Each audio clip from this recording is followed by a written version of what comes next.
আসসালামু আলাইকুম ও রহমতুল্লাহ। প্রিয় দর্শক, আশা করি মহান রব্বুল আলামিনের দয়ায় সকলেই অনেক ভালো আছেন।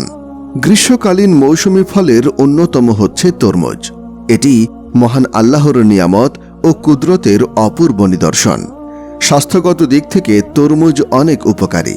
তরমুজের মধ্যে অ্যান্টিঅক্সিডেন্ট ও ক্যারোটিনয়েডস বেশি থাকায় শরীরের কোষকে ভালো রাখতে সাহায্য করে।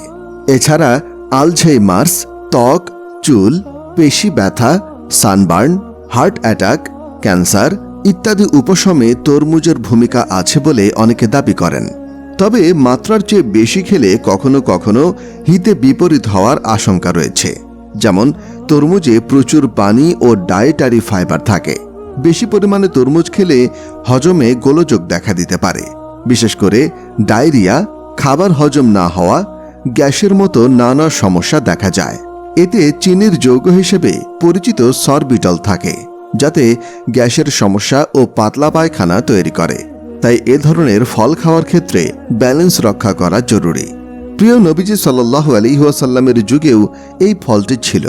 নবীজি সাল্লাল্লাহু আলাইহি ওয়াসাল্লাম এই ফল খেতেন, তবে তিনি এই ফল গ্রহণের ক্ষেত্রে নির্দিষ্ট নিয়ম মেনে চলতেন, যাতে এর ক্ষতিকর প্রভাব শরীরে না পড়ে। হযরত আয়েশা রাদিয়াল্লাহু আনহা বলেন, রাসূলুল্লাহ সাল্লাল্লাহু আলাইহি ওয়াসাল্লাম তাজা খেজুর দিয়ে তরমুজ খেতেন।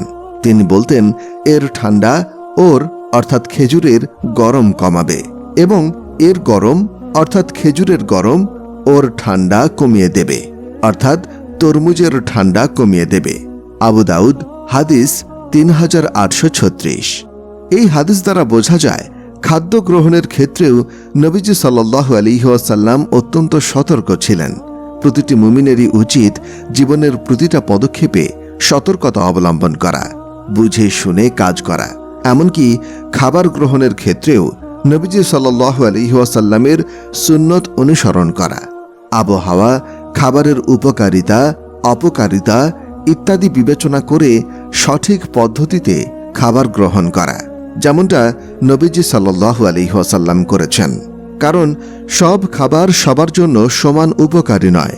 শরীরে রোগ ব্যাধি থাকলে অবশ্যই বিশেষজ্ঞদের পরামর্শ নিয়ে সঠিক নিয়মে খাবার গ্রহণ করতে হবে। মহান আল্লাহ তাআলা সবাইকে নবীজির সুন্নত মোতাবেক জীবন গড়ার তৌফিক দান করুন। আমিন।